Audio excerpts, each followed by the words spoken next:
বৃষ্টিতে তলিয়েছে রাজধানীর কারওয়ান বাজার। সরবরাহ সংকটে চড়া কাঁচামরিচের দাম কেজিতে বেড়েছে 40 টাকা। বেশিরভাগ সবজি বিক্রি হচ্ছে 60 থেকে 70 টাকা কেজি দরে। নিম্নমুখী চালের দাম। শাহজালালের তৃতীয় টার্মিনাল পরিচালনায় 15 নয় 27% লভ্যাংশ পাবে বাংলাদেশ। জাপানের সঙ্গে এই চুক্তির পথে সরকার লাভজনক বলছেন বিমান প্রতিমন্ত্রী। গেল অর্থবছর প্রথম 11 মাসে 16.5% কমেছে তুলা আমদানি। সুতায় স্টেপল ফাইবারের আমদানিও নিম্নমুখী। টেক্সটাইল খাত রক্ষায় 6 দফা জানিয়ে অর্থমন্ত্রীকে বিটিএম এর চিঠি। পানি সংকটে কিশোরগঞ্জে পাট চাষি পারছেন না জাগ দিতে। জমিতে ফেলে রেখায় নষ্ট হচ্ছে গুণগত মান। রিবন রেটিং পদ্ধতিতে জাগ দেওয়ার পরামর্শ। এবং গত বছর বিশ্বে এফডিআই বেড়েছে 6%। $1.6 ট্রিলিয়ন 80% গেছে 20 দেশে। প্রতিবেদন আঙ্কারের বিনিয়োগ টানছে নবায়নযোগ্য জ্বালানি সেমিকন্ডাক্টর।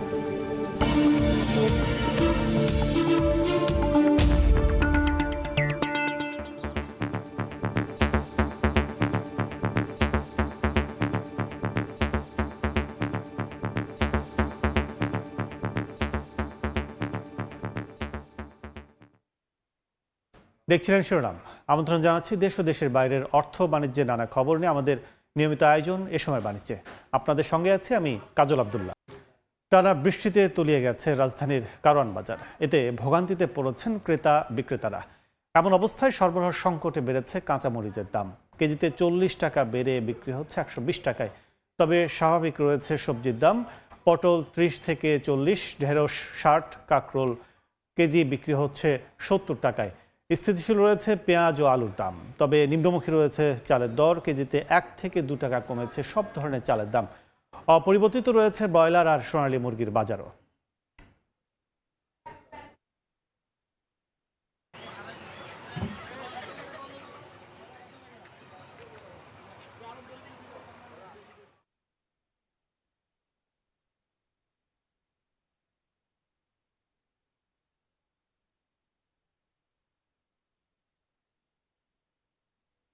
এই মুহূর্তে রাজধানীর কারওয়ান বাজারে আছেন শিমুল হোসেন ও কুষ্টিয়ার খাজানগর চালের আড়ত থেকে যুক্ত হচ্ছেন এস এম রাশেদ। সরাসরি প্রথমে যাচ্ছি কারওয়ান বাজারে শিমুলের কাছে।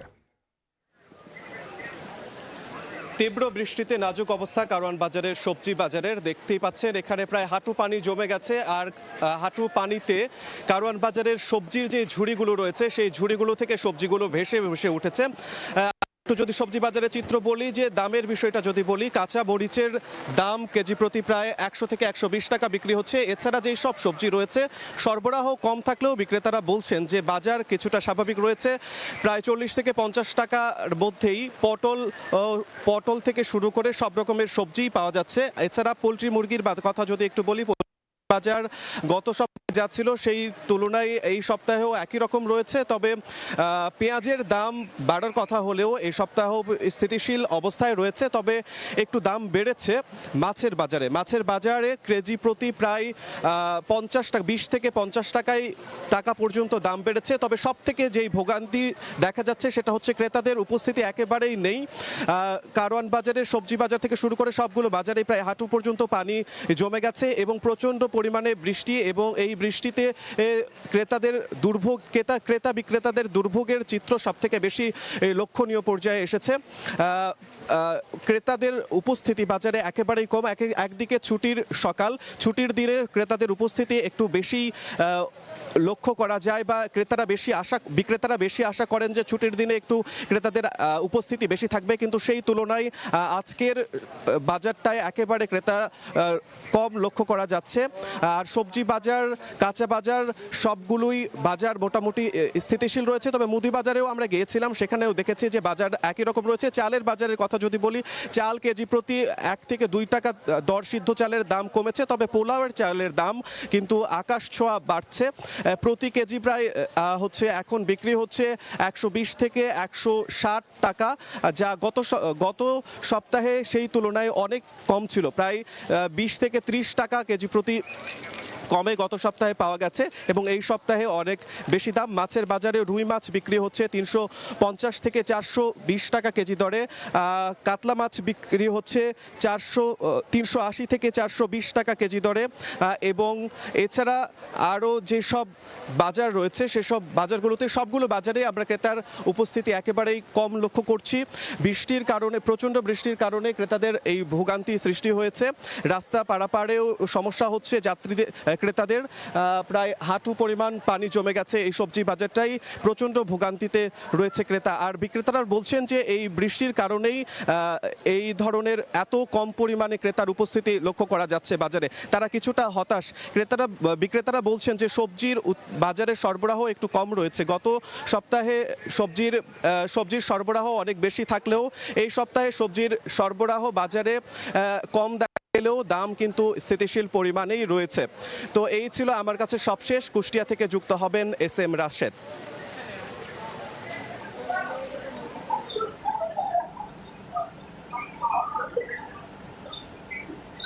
কুষ্টিয়ার যে চালের বাজার, সেই চালের বাজারে কিন্তু প্রচুর পরিমাণে চাল, বিশেষ করে এই যে আপনার অটো রাইস মিলগুলো, যেগুলো উৎপাদনমুখী যে রাইস মিলগুলো আছে, সেই রাইস মিলের গোডাউনে কিন্তু প্রচুর পরিমাণে চাল ইতিমধ্যে কিন্তু মজুদ রয়েছে, যার একটি প্রভাব কিন্তু বাজারে পড়েছে। গত এক সপ্তাহ ধরে কিন্তু চালের বাজার স্থিতিশীল রয়েছে বলে আমাদেরকে জানিয়েছেন আপনার মিল মালিকেরা এবং ফড়িয়া ব্যবসায়ীরা। বিশেষ করে বৃষ্টির কারণে আস্কিং মিলগুলো কিন্তু উৎপাদন কমে গিয়েছে এবং এর মাঝে কিন্তু এই বর্ষার কারণে কিন্তু অটো রাইস মিলের যে উৎপাদন সেটাও কিন্তু বৃদ্ধি পেয়েছে, যার কারণে কিন্তু যে প্রচুর পরিমাণে উৎপাদিত চাউল কিন্তু এখন সংরক্ষণে রয়েছে কুষ্টিয়ার অটো মিল মালিক যারা আছে তাদের কাছে। এবং এই অতিরিক্ত চাল মজুদের প্রধান কারণ হিসেবে আসলে জানা যাচ্ছে যে সারা বাংলাদেশে কিন্তু চালের চাহিদা কমে গেছে। বিশেষ করে কুষ্টিয়ায় উৎপাদিত মিনিকেট, বাসমতি এবং কাজলতার যে চালটি রয়েছে, সেই চালের চাহিদা কিন্তু সারা বাংলাদেশে এখন কম।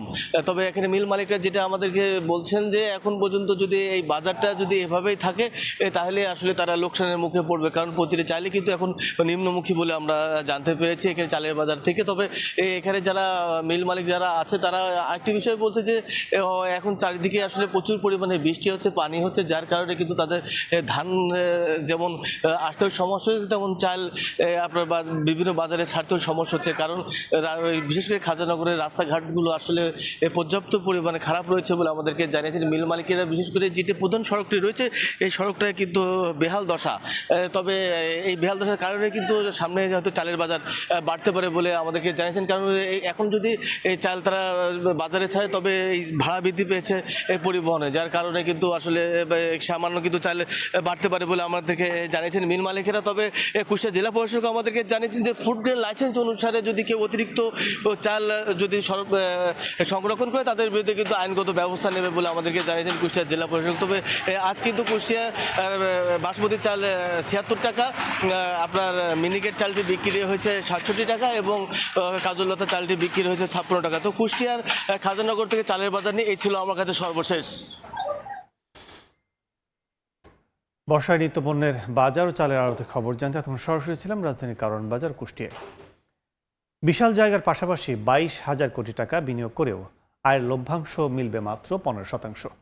শাহজালাল বিমানবন্দরে তৃতীয় টার্মিনাল পরিচালনা লভ্যাংশ নিয়ে জাপানের সঙ্গে এমনই অবাস্তব চুক্তি করেছিল আওয়ামী লীগ সরকার, যা দ্বিপাক্ষিক আলোচনার ভিত্তিতে 27% উন্নীত করেছে বিএনপি সরকার। এতে কিস্তি পরিশোধ সহ সরকার লাভজনক অবস্থায় থাকবে বলে জানিয়েছেন বিমান প্রতিমন্ত্রী। যদিও এই পরিমাণকেও অসন্তোষ জানিয়ে আরও বৃদ্ধির দাবি খাত সংশ্লিষ্টদের। বিস্তারিত দেখুন আমার করা রিপোর্টে। মূল্যবান বিশাল জায়গা আর 22,000 কোটি টাকার বিনিয়োগে নির্মিত শাহজালাল আন্তর্জাতিক বিমানবন্দরের তৃতীয় টার্মিনাল। এত সব দায় দিয়েও টার্মিনালটির অপারেশনাল লভ্যাংশের মাত্র 15% পেত বাংলাদেশ। ঋণ প্রদানকারী উন্নয়ন সহযোগী দেশকে টার্মিনাল পরিচালনার দায়িত্ব দেওয়া হবে আর সেখান থেকে নামমাত্র লভ্যাংশ পাওয়ার এমন অবান্তর চুক্তি করেছিল আওয়ামী সরকার। কিভাবে তারা কন্ট্রাক্টটা করেছিল যে 15% রেভিনিউ শেয়ার পিপি মডেলে হয়েছিল, যেহেতু 15% কন্ট্রাক্ট করা ছিল। মন্ত্রণালয় জানায় বিএনপি সরকার গঠনের পর 2 দফা বৈঠক করে জাপানি কনসোর্টিয়ামের সঙ্গে দ্বিপাক্ষিক সম্পর্কের রেশ ধরে 2 বারে 12% বাড়িয়ে সবশেষ বাংলাদেশ পাবে 27%। 2 পর্বে একবার 22% পর্যন্ত দেওয়ার কথা ছিল, তারপরে আমরা আরও রিকোয়েস্ট করার পরে তাদেরকে কনভিন্স করে আমরা এটা 27% উন্নীত করতে পেরেছি। এদিকে বিশাল বিনিয়োগের বিপরীতে 1/3-এরও কম লভ্যাংশ নিয়ে প্রশ্ন তুলেছেন বিশেষজ্ঞরা। যদিও নির্ধারিত হারেই কিস্তি পরিশোধের পাশাপাশি লাভজনক অবস্থায় থাকার কথা জানান প্রতিমন্ত্রী। যুক্তিসঙ্গত কোনো কারণ দেখি না কেন 73-27 রেশিও হবে। এখানে তো জাপানিজ কনসোর্টিয়াম যারা কাজ করছে তাদের তো কোনো ইনভেস্টমেন্ট নেই, তাদের যেটা তাদের লোন আছে তাদের কাছ থেকে টাকা লগ্নি করে এটাকে করা হয়েছে এবং এটা প্রতি মাসে মাসে এটাকে ফেরত দিতে হবে উইথ ইন্টারেস্ট। সো কাজে এমন না যে এটা তাদের কাছ থেকে আমরা কোনো দান হিসেবে পেয়েছি বা গ্র্যান্ট হিসেবে পেয়েছি। আমরা হিসাব করে দেখেছি যে আমরা অন্তপক্ষে আমাদের যে ইনস্টলমেন্টগুলি আছে সেগুলি আমরা পে করতে পারবো এই টাকার মধ্যে, করেও কিছু লাভ থাকবে। বিশ্বমানের করে নির্মিত এই স্থাপনায় মূল টার্মিনাল 2,30,000 বর্গমিটার হলেও পার্কিং সহ আশপাশ মিলিয়ে এর বিস্তার প্রায় 10 লাখ বর্গমিটার জুড়ে। ঋণের 16,000 কোটি টাকা কিস্তিতে বাংলাদেশ সরকারকে পরিশোধ করবে সিভিল এভিয়েশন। কাজল আব্দুল্লাহ, সময় সংবাদ, ঢাকা। দর্শক, আমরা প্রতিবেদনটি দেখলাম। এ বিষয়ে সার্বিক আলোচনার জন্য আমাদের সঙ্গে যুক্ত হয়েছেন ইউনাইটেড কলেজ অব এভিয়েশনের উপদেষ্টা অবসরপ্রাপ্ত উইং কমান্ডার ATM নজরুল ইসলাম। জনাবুল ইসলাম, আপনাকে স্বাগত জানাচ্ছি সময় বাণিজ্যে। আমরা শুরুতেই জানতে চাই সেটা হচ্ছে যে আওয়ামী লীগ সরকারের সময় যে পিপিপির আন্ডারে এই প্রজেক্টটি চালু হয়েছিল থার্ড টার্মিনাল নির্মাণের, সেটি মাত্র তারা 15% লভ্যাংশে চুক্তি করেছিল প্রাথমিকভাবে। এই চুক্তিকে আসলে কিভাবে দেখছেন? লভ্যাংশে থার্ড টার্মিনাল পরিচালনার টোটাল। আসলে তখন যে চুক্তিটা হয়েছিল সেটা খুব একটা প্রকাশিত হয়নি, বাট 15% যে শেয়ার ভাগাভাগি হয়ে থাকে আমার মনে হয় এটা খুবই একটা অপ্রতুল ছিল। আর এখন যেটা করেছে 27%, একটা জিনিস যেটা হচ্ছে যেটা ভালো দিক যেটা হচ্ছে যে তাদের যে ডিমান্ডটা ছিল অ্যারোটিক্যাল চার্জ থেকেও রেভিনিউ শেয়ার করা, সেটা থেকে তার সরে এসে এখন নন অ্যারোটিক্যাল সাইড থেকে 27 এবং 73% যে শেয়ারিংটা হয়েছে, আমি মনে করি এটা ভালো হয়েছে, আগের চেয়ে অনেক বেটার হয়েছে। আপনি যদি অন্যান্য দেশের এয়ারপোর্টগুলো দেখেন, ওদের কিন্তু অনেক জায়গায় দেখা গেছে যে টোটাল রেভিনিউ উপরে তারা শেয়ারিং করেছে। সেই জায়গা থেকে বাংলাদেশ একটা জায়গায় ভালো করেছে যে অ্যারোনটিক্যাল চার্জের যে রেভিনিউটা সেখান থেকে তারা বেরিয়ে আসতে পারছে। এই দিস এ গুড থিং। সেক্ষেত্রে অনেকেই যেটা বলছে যে ইন্টারন্যাশনাল টেন্ডার করলে আবার অনেক বড় বড় প্রতিষ্ঠান আসতে পারতো, রেভিনিউটা আরও হয়তো বেশি হতো, কিন্তু সেই জায়গায় কি আমাদের থার্ড টার্মিনাল কি চালু হওয়া কিংবা উদ্বোধন আরও পিছিয়ে যেত না, কি মনে করেন? অবশ্যই পিছিয়ে যাচ্ছে, পিছিয়ে অলরেডি গিয়েছে। কারণ আমরা যে আশাবাদ ছিল আরও 2 বছর আগে শুরু হওয়া, কারণ যতদিন পেছাতে থাকবে, মনে করেন আজকে আমার থার্ড টার্মিনাল যদি চালু হয়, আমার তো রেভিনিউ কালকে বেড়ে যাবে না। কারণ আপনি রেভিনিউ বাড়াতে হলে আমার কি করতে হবে? প্যাসেঞ্জার বাড়াতে হবে, এয়ারলাইন্স আনতে হবে। তো আমার যদি আজকে চুক্তি হয়, চুক্তি হওয়ার পরে কিন্তু আমি বিভিন্ন এয়ারলাইন্সের সাথে চুক্তি করব, তারা আসবে এবং তারা আসলে কেবল আমার প্যাসেঞ্জার বাড়বে। এবং আমাদের যে গ্রোথটা, সেই গ্রোথটা যদি সাস্টেন করে 8% থেকে 10% ইন্টারন্যাশনাল রুটে, এইটা করতে কিন্তু বছর সময় লাগবে, 1 বছর 2 বছর লাগবে।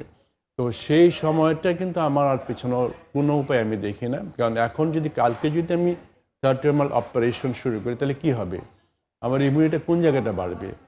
আপনাকে সাইন হওয়ার পরে যে স্পেসটা আছে, সেই স্পেসে আপনার রেভিনিউ বাড়বে, আপনার পার্কিংয়ের রেভিনিউটা বাড়বে, কিন্তু কত পার্সেন্ট? Hardly anything. রেভিনিউর মূলটা হচ্ছে প্যাসেঞ্জার প্লাস গ্রাউন্ড হ্যান্ডলিং থেকে, এবং গ্রাউন্ড হ্যান্ডলিংয়ের রয়্যালিটিটা আসবে, প্রোডাক্ট তো আসবে না। তো এইখান থেকে আপনি বাড়বে।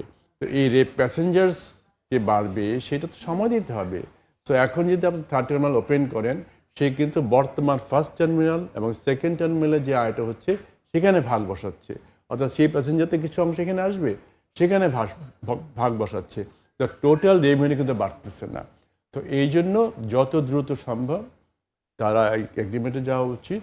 এবং 27-73 এটা খুব যে একটা খারাপ, এটাও আমি মনে করি না, এবং they should go for it. সেক্ষেত্রে সরকারের যেটি আমরা দেখছি যে 2 দফা তারা কিন্তু আলোচনা করেছে। আমরা একটু গ্রাফিক্যালি যদি তাকাই, সেটি কিন্তু 2 দফা যেটি বাড়িয়েছে সেটা হচ্ছে যে প্রথম দফা 22-এ, এরপর হচ্ছে 27-এ। কিন্তু এটি কি আরও বাড়ানোর কোনো আলোচনা হতে পারে, যেহেতু চুক্তি এখন হয় নাই, নাকি সরকার এই চুক্তিতেই এগিয়ে যেতে এখানে পারে? 2টা জিনিস করতে পারে গভর্নমেন্ট। একটা হচ্ছে যে আরেকটা বার্গেন করতে পারে, এবং যেহেতু আমরা এখানে করোনা গিয়েছে, যুদ্ধ গিয়েছে, লাস্ট যুদ্ধ চলতেছে, এই কারণে আমাদের যে গ্রোথটা সেটা কমে গেছে। এই 2টা কারণ দেখিয়ে একটু বাড়াতে পারে, প্লাস যে আমাদের যে রিপেমেন্টটা যে শুরু হয়েছে সেটা যদি পারে একটু ডেফার্ট করতে বা একটু সহজ শর্তে, এখন যেটা 1100 জায়গায় 550 করা, এই কাজগুলো করতে পারে, এই নেগোসিয়েশনটা করতে পারে। আর আমার মনে হয় যে 27% থেকে যদি আপনি বাড়িয়ে 30% করা যেতে পারতো তাহলে অনেক বেটার হতো। বাট আপনি যদি ওয়ার্ল্ডের অন্যান্য যেমন দিল্লি এয়ারপোর্টের কথা, ইস্তাম্বুলের কথা, এইসব এয়ারপোর্টের কথা যদি চিন্তা করেন, সেইখান দিক থেকে যদি বিচার করেন, আমি মনে করি স্কোপ খুব বেশি একটা নাই। আমাদের তো এই কিস্তি পরিশোধ করতে হবে 2056 সাল পর্যন্ত। সেক্ষেত্রে কিস্তির একটা বড় অংশ যেমন চলে যাচ্ছে, সেক্ষেত্রে সরকার থেকে আমরা যেটি জানতে পেরেছি, বিমান প্রতিমন্ত্রী যেটি বলেছেন যে এই চুক্তির মাধ্যমে যদি চুক্তি হয় জাপানিজ কনসোর্টিয়ামের সঙ্গে, সেক্ষেত্রে 27%ই তারা কিস্তি পরিশোধ যেমন করতে পারবে, একই সঙ্গে লাভজনক অবস্থা থাকবে। আপনি কি মনে করছেন? এটা খুবই দুরূহ ব্যাপার, কারণ আমি একটু আগেই বলেছি যে আমি বর্তমানে আমরা থার্ড টার্মিনাল ঘিরে বলতেছি 1 কোটি প্যাসেঞ্জার আমি সেবা দিতে পারবো, কিন্তু 1 কোটি প্যাসেঞ্জার আনার মতন রানের সক্ষমতা আমার নাই, 1 নম্বর। সেকেন্ড হচ্ছে যে এখন সে ফর এক্সাম্পল আমরা যদি সব মিলিয়ে দেখি অ্যারাউন্ড 3000, সে ফর এক্সাম্পল 3,000 কোটি টাকা হয়তো রেভিনিউ আসতেছে নন অ্যারোনটিক্যাল চার্জ থেকে। তো এইটা যখন এখানে আসবে, আমি যখন 27% হবে, কত অংশ এখানে বাড়বে সেটা আমরা এখনো জানি না। প্যাসেঞ্জার তো একবারই এত আসবে বাড়বে না। না। হ্যাঁ, তো সেটাই বললাম যে এখনো প্যাসেঞ্জার একসাথে আসবে না, গ্র্যাজুয়ালি আসবে। মনে করেন প্রথম হচ্ছে 10 লক্ষ বাড়লো, এই 10 লক্ষের কত পার্সেন্ট রেভিনিউ বাড়বে? খুব একটা বেশি বাড়বে না। এর টোটাল কিন্তু এমন ফার্স্ট টার্মিনাল থার্ড টার্মিনালের কিছু অংশ এখানে চলে আসবে। সেই ক্ষেত্রে আমি 73-27 করলাম। সে ফর এক্সাম্পল আমার এতে কি আমার 23-তে আমি তো 500 বা 600 কোটি টাকা পাবো। মনে করেন আপনি 3,000 কোটি টাকাও যদি পাই, তাহলে আমি 810 কোটি টাকা পাবো। রাইট। আমি যদি 1000 বাড়ে এইভাবে বাড়তে থাকবে, কিন্তু বাড়বে তো না, কারণ আমার তো শেয়ারটা আমি third terminal first terminal third terminal থেকে ধরে বলতেছি, এটা শেয়ার হচ্ছে, শেয়ার হচ্ছে, তো ওইখানে তো যাবে তো। রাইট। তো এটা তো ওই পর্যায়ে যাবে না। সেই ক্ষেত্রে 800 কোটি টাকা যদি হয় বা 1000 কোটি টাকাও যদি হয়, আপনি যদি বছরে 1100 কোটি টাকা দেন তাদেরকে, তাহলে আপনার লাভটা কোথায় থাকতেছে? থাকতেছে তো না। প্লাস আপনি যখন গ্রাউন্ড হ্যান্ডলিংটা দেবেন, গ্রাউন্ড হ্যান্ডলিং যদি থার্ড পার্টিকে দেন, বিমানকে যদি না দেন, তাহলে ওই রয়্যালিটি কে নেবে? সিএবিকে দেবে রয়্যালিটি, নাকি জাপানি কনসোর্টিয়াম নেবে? যদি জাপানি কনসোর্টিয়াম নেয়, তাহলে আপনি 250 কোটি টাকা আরও লস খাচ্ছেন। সেইটাকে চিন্তা করছেন? এটা তো আমি স্পষ্ট না যে এই রয়্যালিটিটা কাকে দেওয়া হবে। যদি সিএবি পায় ফাইন, যদি সিএবি না পায় আলাদা হবে। তাহলে এই 23-7% যদি ওইটা চলে আসে, তাহলে তো সিএবি আরও লস হয়ে গেল। লস হবে। সেই ক্ষেত্রে কিন্তু আমি মনে করি এটা খুব দুরূহ, যতক্ষণ না পর্যন্ত থার্ড টার্মিনালকে ঘিরে আলাদাভাবে 3-4 হাজার কোটি টাকা রেভিনিউ না আসে, ততক্ষণ পর্যন্ত খুবই অসুবিধা হবে। তো এইটা আমার শঙ্কা থেকে যাচ্ছে। আমরা বারবারই বলি বিভিন্নভাবে, আমরা 2 বছর আগে যে আওয়ামী লীগ সরকার ছিল তারাও বলছিল শাহজালাল টার্মিনাল কিংবা শাহজালাল ঘিরে একটা হাব করা। বর্তমান সরকার এসেও সেই দিকে এগোচ্ছে, সেটি টার্মিনালকে হাব করা, এই টার্মিনালকে কেন্দ্র করে। আসলে হাবের সংজ্ঞা কিংবা হাবের যে ফুটফুল করা, কি মনে করেন যে কতটুকু আসলে হাবটা মানুষ কিসের জন্য করে? নিজের এয়ারলাইন্সকে দিয়ে তো করে। রাইট। আপনি বিভিন্ন ছোট ছোট রিজিওনাল এয়ারপোর্ট থেকে আপনি আনবেন, সেখান থেকে নিয়ে যাবেন, এটাই তো হাবের নিয়ম। যেখানে আমাদের এয়ারলাইন্সগুলোর পার্সেন্টেজ হচ্ছে 20-22% বা 25% ম্যাক্সিমাম, সেখানে আমি হাবটা কীভাবে করব? আপনি যদি দেখেন বিশ্বের অন্যান্য এয়ারপোর্টগুলো বা এয়ারলাইন্সগুলো, তাদের নিজের দেশীয় এয়ারপোর্ট থেকে তারা যে পার্সেন্টেজ, আপনি দেখবেন যে সিঙ্গাপুর তাদের প্রায় 65% তারা তাদের নিজস্ব করে ক্যাপাবিলিটি। আপনার ইউএইতে তারা 90% তারা ক্যারি করে। এরকম সব দেশেই হচ্ছে, এমনকি ইন্ডিয়াতেও কিন্তু 45-48%। তো সেই ক্ষেত্রে আমরা যদি 20-25% শেয়ার নিয়ে হাব করার স্বপ্ন দেখি, তাহলে হবে না। সেকেন্ডলি, আমাদের যে মূল ভরসা তো বিমান, বাংলাদেশ বিমান, তার আপনি দেখবেন যে বেশি এয়ারক্রাফট হচ্ছে ওয়াইড বডি। হাব করার জন্য আপনার ছোট ন্যারো বডি এয়ারক্রাফটের বেশি প্রয়োজন, আঞ্চলিক রুট থেকে নিয়ে আসা। তো সেই জায়গাটা আমরা হাত দিচ্ছি না। আমরা অনেক বেশি ইনফ্রাস্ট্রাকচার ডেভেলপমেন্টে দিচ্ছি, কিন্তু traffic growth and own capacity in the air seat capacity আমরা বাড়াচ্ছি না। সেক্ষেত্রে ওন ক্যাপাসিটির জন্য আপনি বলছেন যে দেশীয়ভাবে দেশীয় এয়ারলাইন্সগুলো ফ্লিট বাড়ানো। জি, দেশীয় এয়ারলাইন্সগুলোকে ফির সে যেটাই হোক, সেটা বিমান হোক, ইউএস বাংলা হোক বা নতুন নতুন কেউ একটা আসুক এখানে। আসুক, যেই আসুক না কেন, সেখানে আমাদের পলিসি সাপোর্টে আমরা খুবই দুর্বল। আমাদের যে নিয়ম কানুনগুলো আছে সেখানে আমরা একটা এন্টারপ্রেনারকে এনকারেজ তো করতে পারি না, বরং ডিসকারেজ হয়ে যাচ্ছে। তো এই জায়গাটায় তাদেরকে ইমিডিয়েটলি চিন্তা করতে হবে কিভাবে আমরা দেশীয় লোকাল এয়ারলাইন্সগুলোকে এগিয়ে নিতে পারবো এবং আমাদের মার্কেট শেয়ারটা আমরা বাড়াবো। যদি সেটা আমরা না করতে পারি, এবং আমাদের আরেকটা কনসেপ্ট হচ্ছে আমরা পয়েন্ট টু পয়েন্ট সার্ভিসটা বেশি দিচ্ছি। পয়েন্ট টু পয়েন্ট সার্ভিস থেকে বাদ দিয়ে আমাদেরকে এই সার্কেলটা তৈরি করতে হবে যাতে আমি হাব করতে পারি। তো সেই কনসেপ্টে যেতে হলে আপনাকে এটা করতে হবে। আরেকটি বিষয় সেটা সংকটের জায়গায়, সেটা হচ্ছে আমরা হাব হিসেবে চিন্তা করছি, আমাদের সাত টার্মিনাল বিশাল এলাকা জুড়ে হচ্ছে, অনেক ফ্যাসিলিটি এখানে তৈরি হচ্ছে, কিন্তু বিষয় হচ্ছে যে আমাদের একটি মাত্র রানওয়ে, কতটুকু অর্জন করা সম্ভব লক্ষ্য? সেটাই প্রথমেই বলছি, আমাদের রানওয়ে ক্যাপাসিটিটা নেই। আমরা এখনই ডেইলি প্রায় 300 এয়ারক্রাফটকে হ্যান্ডেল করতে হয়, দেশি বিদেশি, ট্রেনিং ফ্লাইট, হেলিকপ্টার ফ্লাইং সব মিলে প্রায় 300। তো এই 300টা হ্যান্ডেল করতে গিয়ে দেখা যাচ্ছে যে প্রচণ্ড কনজেশন হচ্ছে। তো এইটা থেকে যদি আমরা বেরিয়ে না আসতে পারি, আমরা যে আশাবাদ করতেছি অ্যানাদার 1 কোটি লোককে আমি বছরে আনবো, সেটা সম্ভাবনা খুবই কম। তো রানওয়ে ক্যাপাসিটি কীভাবে বাড়ানো যায় সেই চিন্তাটা করতে হবে, এবং সেখানে হয়তো আপনি যে ট্রেনিং ফ্লাইট বা হেলিকপ্টার ফ্লাইট এইটা যদি সরিয়ে দেওয়া হয়, যেমন হেলিকপ্টার ফ্লাইট বা আমাদের যে ছোটো ছোটো ফ্লাইটগুলো হচ্ছে সেটা কনস্টিটিউট করে অলমোস্ট 10 to 11%। তো এই 10 to 11% ট্রাফিক যদি আপনি সরিয়ে দেন, তাহলে রানওয়ে ক্যাপাসিটিটা আরও বাড়লো ফর দ্য শিডিউল এয়ারলাইন্স। তো এই জায়গাগুলো চিন্তা করতে হবে এখন থেকে, যাতে রানওয়ে ক্যাপাসিটিটা বাড়ানো যায়, কারণ আরেকটা রানওয়ে করার মতন অবস্থা বা স্থান আমাদের নেই। অনেক ধন্যবাদ আমাদের সাথে আলোচনায় সে যুক্ত। ধন্যবাদ আপনাকে। দর্শক, আলোচনা করছিলাম তৃতীয় টার্মিনালের চুক্তির পথে সরকার, সব মিলে সার্বিকভাবে আমাদের সাথে আলোচনায় এসে যুক্ত হয়েছিলেন aviation college, united college of এভিয়েশনের উপদেষ্টা, অবসরপ্রাপ্ত wing commander ATM Nazrul Islam. এবার বন্দর বাণিজ্যের খবর।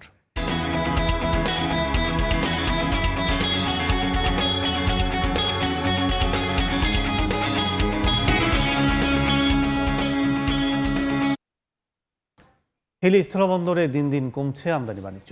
পণ্যবাহী ট্রাকের সংখ্যা নেমে এসেছে 30-এর ঘরে। এতে যেমন কমেছে রাজস্ব আদায়, তেমনি কর্মহীন হয়ে পড়েছেন শত শত শ্রমিক। হিলি থেকে শফিকুল ইসলাম শফিকের পাঠানো তথ্য, মোহাম্মদ আমির হামজার ছবিতে প্রতিবেদন। একসময় দৈনিক শত শত পণ্যবাহী ট্রাক প্রবেশ করলেও এখন হিলি স্থলবন্দরে বেশিরভাগ দিনই ট্রাক আসছে 30টির কম। কোনো কোনো দিন এই সংখ্যা নেমে যাচ্ছে 7 থেকে 14টিতেও। এতে বন্দর জুড়ে বিরাজ করছে স্থবিরতা। 300-400 গাড়ি ঢুকতে এখন 60টা, কোনো দিন 20টা, কোনো দিন 30টা। 7 দিন পর একটা গাড়ি পাই, আমাদের কোনো কর্ম নেই। 7 থেকে 500 লেবার, আমাদের কর্মহীন, আমাদের কাজ নেই, আমরা কি করব? ব্যবসায়ীরা বলছেন বিভিন্ন পণ্যের আমদানি নিষেধাজ্ঞা ও বাণিজ্যিক সীমাবদ্ধতার কারণে কমে গেছে আমদানি। যেগুলো আইটেম ছিল এর আগে, এগুলো পড়তার কারণে ঢোকে না। এই যে বর্তমানে যেমন গম আছে, ভুট্টা আছে, এগুলো দেখেন আসলে যে কষ্ট আছে, সেই কষ্ট নিয়ে আসে এখানে আমাদের পার কিলোতে 8-9 টাকা লস করে বেচতে হবে। হিলি স্থল বন্দরের বর্তমান যে অবস্থা, এক আমদানি এবং সরকারি রাজস্ব আহরণের স্বার্থে এখানে কাস্টমস হাউস এবং কমিশনার এখানে নিয়োগ দেওয়া প্রয়োজন বলে আমরা মনে করি। আমদানি কমায় বড় ঘাটতি দেখা দিয়েছে রাজস্ব আদায়েও। 2025-26 অর্থ বছরে 1046 কোটি টাকা আয়ের লক্ষ্যমাত্রার বিপরীতে আদায় হয়েছে 598 কোটি টাকা। ঘাটতি দাঁড়িয়েছে প্রায় 450 কোটি টাকা। শূন্য রেটের পণ্য আমদানি হয়, মূলত এখানে গম, চাল এবং অন্যান্য খাদ্যদ্রব্যাদি এখানে আমদানি হয়। সেই কারণে এইখানকার যে লক্ষ্যমাত্রা দেওয়া আছে, যদি ট্যাক্সেবল আইটেম এখানে এলসি হয়, সেক্ষেত্রে আমাদের রেভিনিউ বাড়বে বলে আমি মনে করি। বন্দর সচল রাখতে আমদানি বাণিজ্য বাড়ানোর পাশাপাশি নতুন পণ্য আমদানির সুযোগ তৈরির দাবি সংশ্লিষ্টদের। সময় সংবাদ, হিলি। দেশীয় টেক্সটাইল ও স্পিনিং শিল্পকে টিকিয়ে রাখতে নগদ সহায়তা বৃদ্ধি সহ 6 দফা দাবি জানিয়ে অর্থমন্ত্রীকে চিঠি দিয়েছে Bangladesh textile mills association BTMA। বৃহস্পতিবার দেয়া চিঠিতে স্থানীয় মূল্য সংযোজন ও রফতানির সক্ষমতা ধরে রাখতে 30% মূল্য সংযোজনের শর্ত পুনর্বহাল করার দাবি জানান ব্যবসায়ীরা।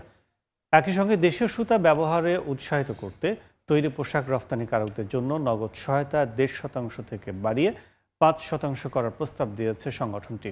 প্রাথমিক টেক্সটাইল খাতের জন্য 12% আয়কর হার 2030 সাল পর্যন্ত বহাল রাখা, polyester, staple fibre, PVC resin ও পিইটি রেজিনের ওপর আমদানি শুল্ক প্রত্যাহার এবং নগদ সহায়তার ওপর উৎসে করকে চূড়ান্ত কর হিসেবে গণ্য করার দাবি জানানো হয়েছে।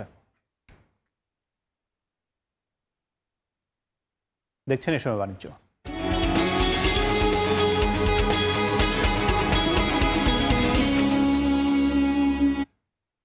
গেল অর্থবছরের প্রথম 11 মাসে তুলা সুতার আমদানি কমছে স্ট্যাপল ফাইবারের আমদানিও। বাংলাদেশ ব্যাংকের হালনাগাদ ব্যালেন্স অফ পেমেন্ট মিলেছে এমন তথ্য। পরিসংখ্যান বলছে তৈরি পোশাক শিল্পে দরকারি ডাইংয়ের আমদানি যেমন কমেছে, তেমনি কমেছে চামড়ার শিল্পের ট্যানিং ম্যাটেরিয়ালসের আমদানিও। প্রবৃদ্ধির লক্ষ্যমাত্রা অর্জন তো দূরের কথা, এক বছর আগের তুলনায় 2025-26 অর্থ বছরে তৈরি পোশাক খাতের রফতানি আয় কমেছে 1.64%। এমন মন্দার মধ্যেই বুধবার প্রকাশিত বাংলাদেশ ব্যাংকের হালনাগাদ ব্যালেন্স অফ পেমেন্টের পরিসংখ্যানে দেখা যাচ্ছে বিদায় অর্থ বছরের প্রথম 11 মাস জুলাই থেকে মে পর্যন্ত দেশের তৈরি পোশাক শিল্পের দরকারি তুলা আমদানি হয়েছে 267 কোটি 73 লাখ ডলারের, যা আগের বছরের একই সময়ের তুলনায় 16.5% কম। এ সময় সুতা আমদানি 12.2% কমে নেমেছে 295 কোটি 3 লাখ ডলারে। এর আগের অর্থ বছরের প্রথম 11 মাসে আমদানি হয়েছিল 336 কোটি 6 লাখ ডলারের। টেক্সটাইল ও নিট ওভেনের কাঁচামাল আমদানিও কমেছে। গেল অর্থ বছরে দেশে এসেছে 821 কোটি 68 লাখ ডলারের এসব পণ্য, বছর ব্যবধানে কমেছে 2.3%। বিনিয়োগ পরিবেশ তো আমরা অনেক দিন যাবতই বলে আসছি, নানা কারণেই বাংলাদেশে বিনিয়োগের এখন আর পরিবেশ নেই। তার অন্যতম কারণ হচ্ছে যে জ্বালানি সংকট, 2 নম্বর হচ্ছে ব্যাংকিং অসহযোগিতা, ব্যাংকের নানা রকমের রং পলিসি, তৃতীয়ত হচ্ছে কাস্টমস এবং এনবিআর এর নানা রকমের রং পলিসি এবং আইন শৃঙ্খলার পরিস্থিতি। এই 4টা কারণেই মূলত বিনিয়োগের পরিস্থিতি বাংলাদেশে এখন নেই। বাংলাদেশ ব্যাংকের তথ্য 9% কমেছে স্টেপল ফাইবারের আমদানি, আর ডাইং ও ট্যানিং ম্যাটেরিয়ালসের আমদানি কমেছে 6.9%। ইয়ানুর শিফাত, সময় সংবাদ, ঢাকা। 4 দশক ধরে আপনার ফাইন্যান্সিয়াল পার্টনার আইডিএলসি। টানা 2 দফা কমার পর এবার স্বর্ণের দাম ভরিতে 2216 টাকা বাড়িয়েছে বাংলাদেশ জুয়েলার্স অ্যাসোসিয়েশন বাজুস। শুক্রবার সকালে এক বিজ্ঞপ্তিতে এ তথ্য জানিয়েছে বাজুস। নতুন দাম অনুযায়ী প্রতি ভরি 22 ক্যারেট স্বর্ণের দাম পড়বে 2,24,118 টাকা 182 টাকা। এছাড়া 21 ক্যারেটের প্রতি ভরি 2,14,093 টাকা, 18 ক্যারেটের প্রতি ভরি 1,83,883 টাকা এবং সনাতন পদ্ধতির প্রতি ভরি স্বর্ণের দাম 1,50,232 টাকা নির্ধারণ করা হয়েছে।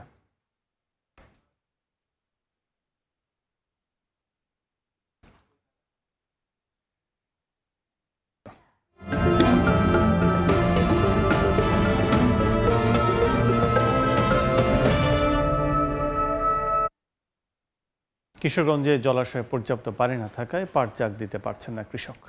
পাট গাছ কেটে জমিতে ফেলে রাখায় তৈরি হয়েছে গুণগত মান নষ্ট হওয়ার আশঙ্কা। কৃষি বিভাগ বলছে রিবন রেটিং পদ্ধতিতে পাট জাগ দিলে এই সমস্যা থেকে অনেকটাই মিলবে সমাধান। নূর মোহাম্মদের তথ্য, মোহাম্মদ রুবেল হোসেনের ছবিতে রিপোর্ট।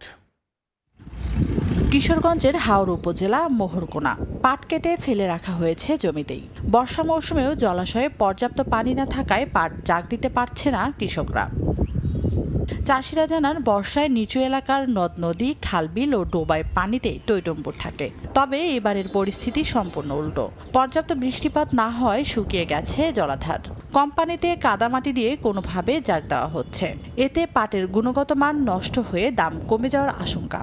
পানি না দোলাই না ঘুরতারি না নাইলা কাটার মায়ে এটা ঝামেলা।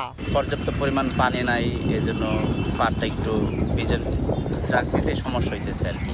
হাড়ও যদি হইব মইলে হইব হচ্ছে সেটা মানে মনেতে বেশ কমতে হয়। আঁশ আলাদা করে রিবন রেটিং পদ্ধতিতে কম পানিতে পাট ভেজানোর পরামর্শ দিয়েছে কৃষি বিভাগ। আঁশ ছাড়িয়ে পরে স্বল্প পানিতে তারা সেটা জাগ দিতে পারবে, সেই পরামর্শ দেওয়া হচ্ছে। কিশোরগঞ্জের 13টি উপজেলায় 16,215 হেক্টর জমিতে পাটের আবাদ হয়েছে। উৎপাদন লক্ষ্যমাত্রা নির্ধারণ করা হয়েছে 36,341 মেট্রিক টন পাট। সময় সংবাদ, কিশোরগঞ্জ। এ সময় বাণিজ্য।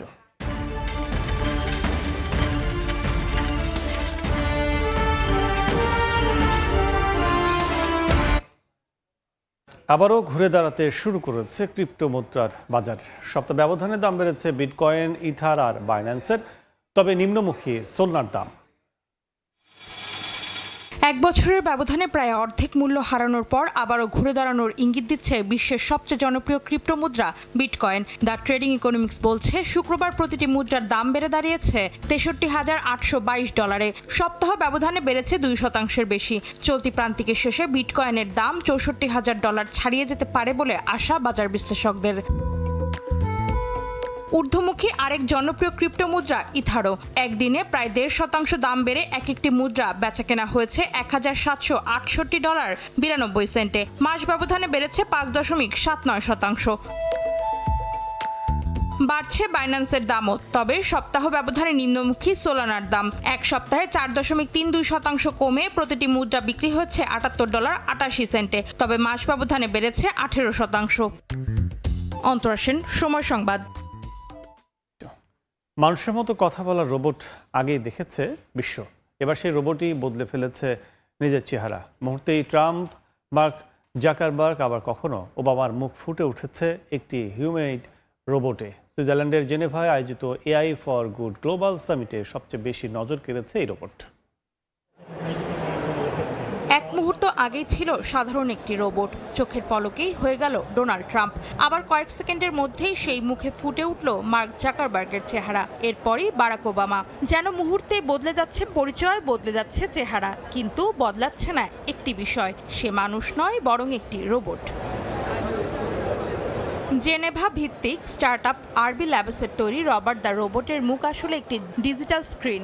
সেখানে মুহূর্তেই ভেসে ওঠে ভিন্ন ভিন্ন মানুষের মুখ, সেখানে ফুটিয়ে তুলতে পারে হাসি, বিস্ময় কিংবা নানান ধরনের অভিব্যক্তিও। নির্মাতাদের দাবি, বাস্তব মানুষের হুবহু প্রতিরূপ তৈরি তাদের উদ্দেশ্য নয়, বরং স্পষ্টভাবে রোবটের পরিচয় রেখেই ডিজিটাল মুখের মাধ্যমে আরও প্রাণবন্ত যোগাযোগ নিশ্চিত করাই লক্ষ্য। একই মঞ্চে ছিল ভবিষ্যতের আরও অনেক ঝলক। সুইস ফেডারেল ইনস্টিটিউট অব টেকনোলজির গবেষকরা এমন রোবোটিক আসবাব তৈরি করেছেন যা নিজে থেকেই ঘরের ভেতর চলাফেরা করতে পারে। প্রয়োজন বুঝে নিজেরাই সরে যাচ্ছে, পথ করে দিচ্ছে, আবার প্রয়োজনীয় জিনিসও কাছে এনে দিচ্ছে। বিশেষ করে প্রবীণ মানুষদের জীবন সহজ করতেই এমন প্রযুক্তি নিয়ে কাজ করছেন গবেষকরা। অন্তরা সেন, সময় সংবাদ। নানা অস্থিরতার মধ্যেও 2025 সালে 6% বেড়েছে বিশ্বজুড়ে প্রত্যক্ষ বিদেশি বিনিয়োগ। তবে বৈশ্বিক এফডিআই-এর 80%-এর বেশি গেছে 20টি দেশে, এমনটাই উঠে এসেছে জাতিসংঘের আংটারের প্রতিবেদনে। যেখানে উঠে এসেছে বড় পরিবর্তন এসেছে বিনিয়োগের ধরনেও। দ্রুত বিনিয়োগ বাড়ছে নবায়নযোগ্য জ্বালানি, সেমিকন্ডাক্টর সহ উচ্চ প্রযুক্তির শিল্পে, গুরুত্বপূর্ণ খনিজ আর ডিজিটাল অবকাঠামোতেও। বৈশ্বিক ভূরাজনৈতিক অস্থিরতা, স্থিতিশীলতা হারানো বাণিজ্য নীতি ও অর্থায়নে উচ্চ ব্যয়, এমন নানা প্রতিবন্ধকতার মধ্যেও 2025 সালে বিশ্বজুড়ে প্রত্যক্ষ বিদেশি বিনিয়োগ বেড়েছে 6%। এতে মোট বিনিয়োগের পরিমাণ দাঁড়িয়েছে $1.6 ট্রিলিয়ন। এমনটাই উঠে এসেছে আংটারের বিশ্ব বিনিয়োগ প্রতিবেদন 2026-এ। এতে কেটে গেছে টানা 2 বছরের বৈশ্বিক প্রত্যক্ষ বিনিয়োগের নিম্নমুখী ধারা। এফডিআই বাড়লেও তা অসম, যা কেন্দ্রীভূত রয়েছে কয়েকটি দেশের মধ্যে। উন্নত অর্থনীতিতে এফডিআই প্রবাহ 11% বেড়ে দাঁড়িয়েছে $723 বিলিয়ন। উন্নয়নশীল দেশে বৃদ্ধির হার মাত্র 2%। মোট বিনিয়োগ এসেছে $901 বিলিয়ন। অবশ্য প্রবৃদ্ধি হিসেবে সবচেয়ে বেশি বেড়েছে স্বল্পোন্নত দেশে বৈশ্বিক প্রত্যক্ষ বিনিয়োগ।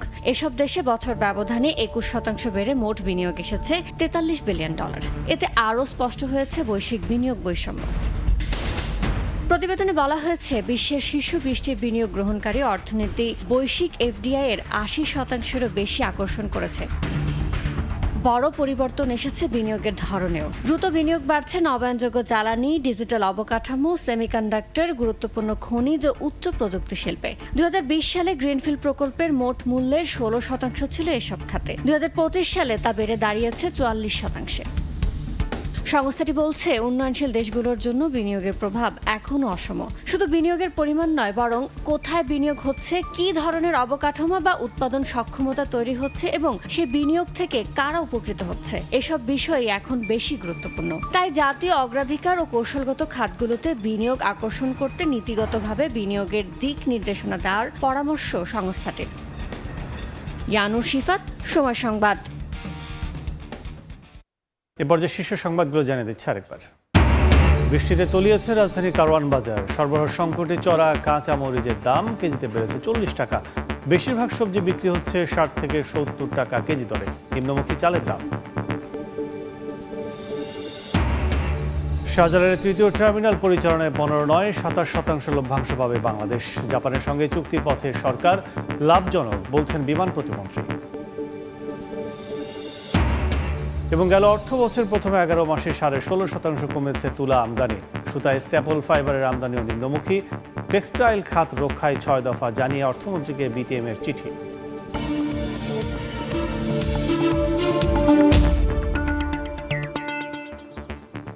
এই ছিল এ সময় বাণিজ্যে। দর্শক, বিশ্বকাপ ফুটবলের মহাযজ্ঞ সরাসরি সম্প্রচার করছে সময় টেলিভিশন। দেখতে চোখ রাখুন সময় পর্দায়।